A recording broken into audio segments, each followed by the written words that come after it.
Our next speaker is Kuansan Wang. He's the Managing Director at Microsoft Research Outreach, and will talk to us today about the tremendous strides artificial intelligence has made in recent years in a talk titled Democratize Access to Scholarly Knowledge with AI. Welcome. Thank you. So please don't roll your eyes. This is just another talk about AI. Truth be told, I'm very glad to be here. I have been avoiding coming here because I have a fundamental philosophical differences regarding the work this group done and what I believe should be done. So for example, yesterday we heard a lot of good work that Crossref is going to improve the metadata and all sorts of things, but it requires a lot of human effort. And so what I heard eventually is we are going to invest a lot of human labor to generate machine-readable content. Is it the right thing to do? I thought machine is supposed to serve human. So my research interest has been the other way around. So instead of having us generate machine-readable content, would it be nice that, wait, machine-readable content is for machines' benefits. Would it be nice that machines generate themselves? So yes, so my philosophical differences is, would it be nice that we actually train the machine to process human-readable content and automatically to extract the metadata they need, or in our trade terminology is called knowledge. Right, so this is actually what the community is called AI today, but we have been doing it before AI term. It was kind of hot. So the good news is the machine intelligence technologies are good enough. And I can say this because I'm operating one engine doing exactly like that. The service we're running is called Microsoft Academic. And what we basically did is that we dispatch a lot of machine readers, go to piggyback on the web crawlers that Microsoft is operating from Bing. And so on a weekly basis, our Bing crawler would crawl tens of trillions web pages, and we read all of them. And what we did is basically we classify whether this page is scholarly or it's entertainment or something. And once we identify the scholarly material, then we dispatch the deep reader using deep learning. It's more resource intensive to actually go in there and to extract entities and their relationships. Entities are the actors. We talked about yesterday the triple.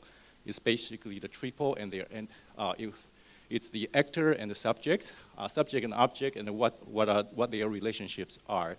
Except we don't use triple. This is machines, so we added the quadruple, the fourth element, to estimate how reliable, how confident we can have on their relationship. It turns out that we roughly gather 1 billion web pages that are scholarly material. And the outcome of this is a gigantic graph or network, a knowledge graph. Currently, it contains 175 million papers, publications, and I have to clarify this. 170 million paper entity. And so if you divide 1 billion with 175 million, so on the average, each paper has like a 5.5 URL talking about it. What does that mean? It means typically you can have a paper coming from a published website. That's one URL. Or you can have an author's copy from the author homepage.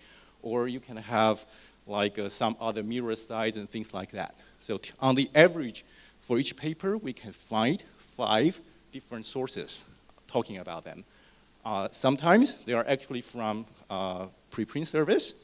And so what we did is actually we compared the preprint service version to the journal version. If they are semantically similar, then we merge them into one so the citation can be aggregated together. All right, so we are trying to do pattern as this time, but it turns out the pattern is written in a different language. They are all English, but the scholarly writing and the patent writing are just so different. Our machine reader is not as good as dealing with patent at this point, but we're training it. Right, so our citation right now is 1.3 billion citation pairs. But again, let me clarify what I didn't do this. 1.3, our observation is actually more than 3 billion, okay, 3 billion pairs. But a lot of citing parties are actually questionable because we cannot validate them as a real scholarly publication. So we actually, they didn't pass a threshold. We published roughly 1.3 billion, right? This is just the record of this publication, CITES publication. What we are doing now is we found out that this is not good enough. But since we are actually reading the papers, we are reading into the full text, so we are actually also extracting the sentence or paragraph immediately preceding the citations. And I'm going to tell you why we have to do this later on. And we train the machine to automatically classify the content, the category. Right now, it's classified into 150,000 fields and subfields. And so imagine this is a scholar. It's a scholar that is simultaneously well-read in 150,000 fields. And to me, it's quite impressive. And the range is roughly from the 19th century to next year, because some of the authors are actually very enthusiastic, already upload their papers on the web page. So we actually can predict what is coming to some extent. Authors, 220 million people out of 66 million unique names. So on the average, each name has 3 people. This is probably low because on Asian name, it's actually much, much bigger than that. The most confusing name is Wei Wang. There are probably 240 Wei Wang different names on it, right? So institution and venue and things like that. Another interesting challenge for this is this graph is growing dramatically. The growth is growing exponentially. The rate is 9.6 annually. So that translated into doubling the size every 7 years. And so, and that another way to see it is we are on the average adding 1.5, in recent months, we are adding 1.5 million papers a month. Who can read 1.5 million papers a month? Machine can, right? So this is what I meant. We should actually use machine to serve us, not the other way around. All right, so once you have this knowledge graph, what can you do with it? Let me show you a film that our visualization department made for us in a way that they use this graph. Audio. So the first thing we do is we put a search engine interface, so you can actually query this scholar what they know. And even though it looks like search engine, but it's not the search engine you get familiar with, in the sense that it's not keyword-based search. It is what we call semantic search. I'm going to talk more about this. We don't have audio. Oh, okay. Right, so another, that website is actually just, it's all right. If we don't have audio, I just talk over them.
All right, so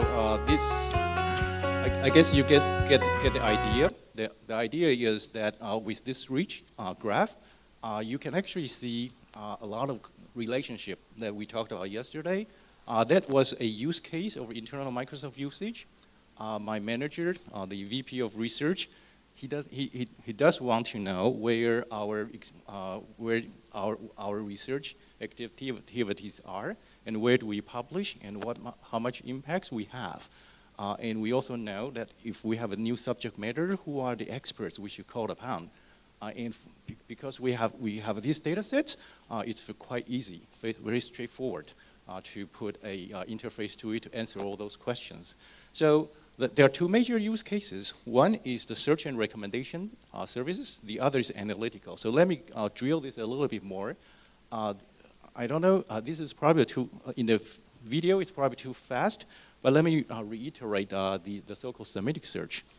You see the query is Microsoft, but you don't see all the results are actually having Microsoft as keyword in the title of abstract.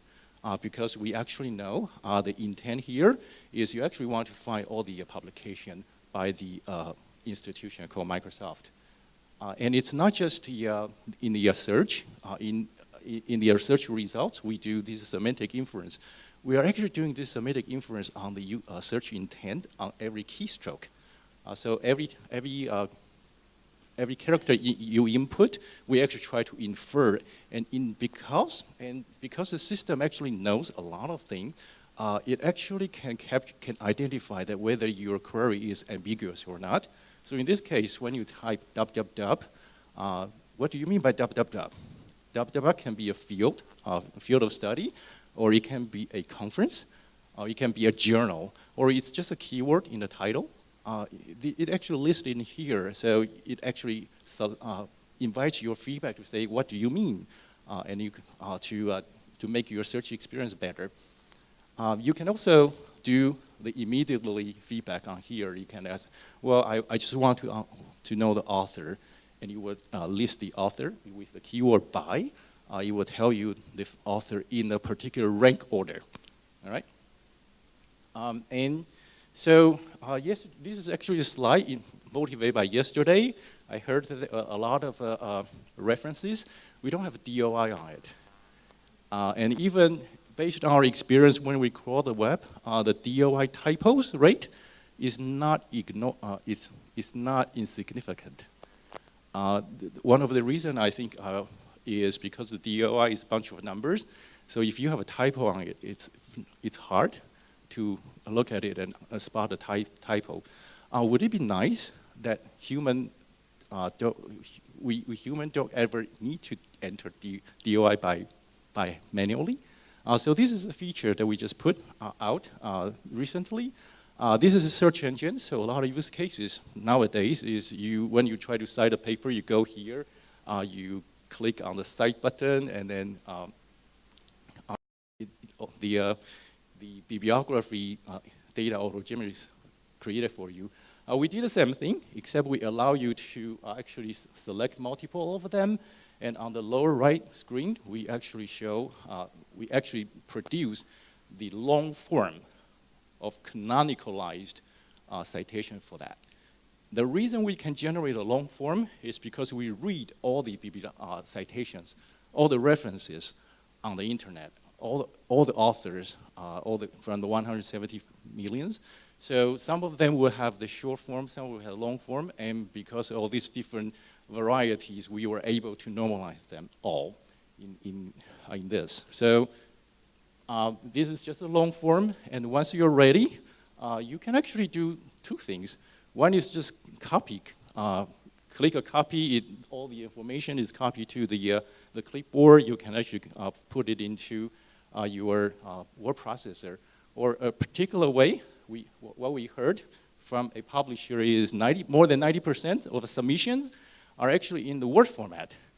And Word bibliography management system is very hard to use, and we try to change that. So there's another system, another capability we do is you can actually click a download, and that download goes straight to your Word without any plugin.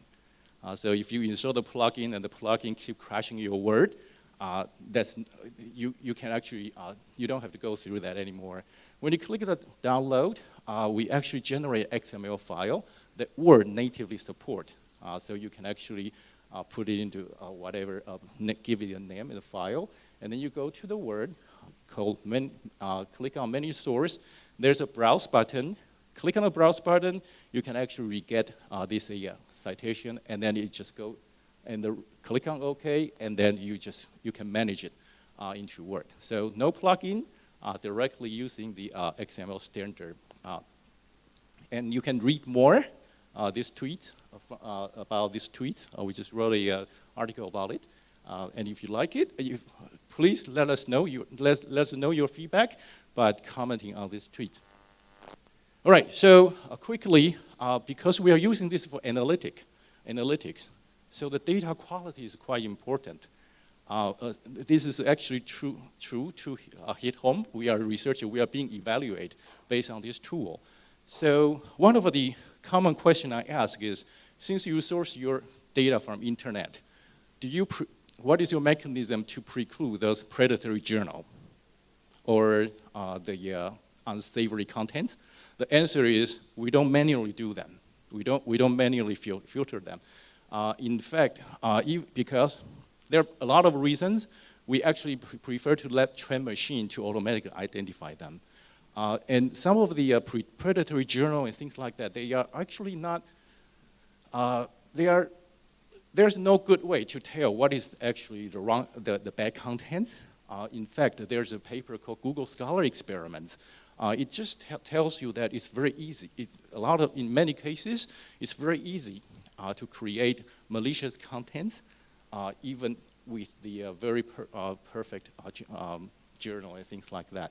So thankfully, we work on search engines, so we know how to deal with something called link spam. That particular paper is kind of interesting. I replicate the experiment described in that paper. In one afternoon, in half an hour, you can boost your citation count by 100, H-index by 2. That's kind of very high payoff.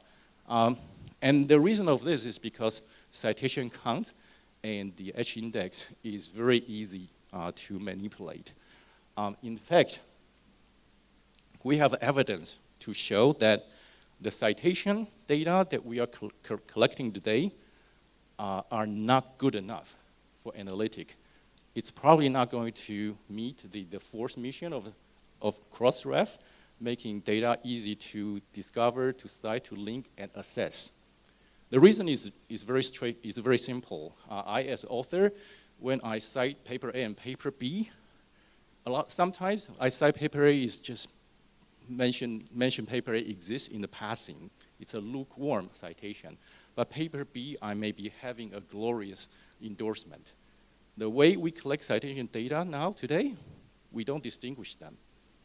And that's actually, we have empirical evidence to demonstrate that's wrong.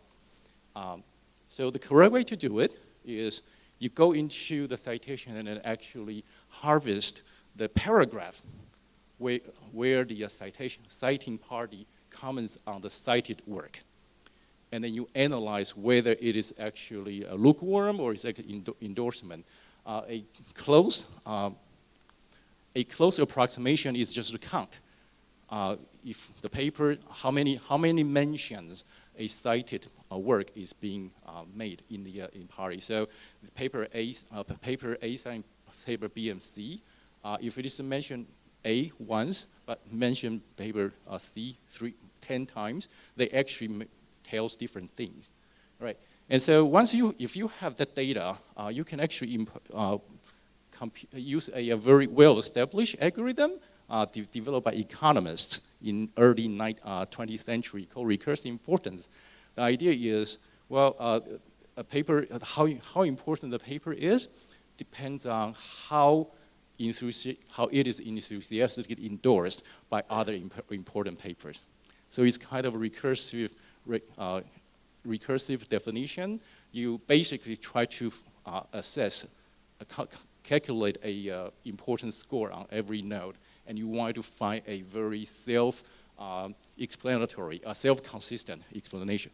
This is very hard for human to compute, but it's actually quite easy for machine to compute. You just say, generate something. If it's not, reduce this, or increase this, and try to find equilibrium. We run this. And another thing is, what we found in the system is link spam equivalent, meaning a very irrelevant paper is citing something, and we can actually decrease the citation strength as well.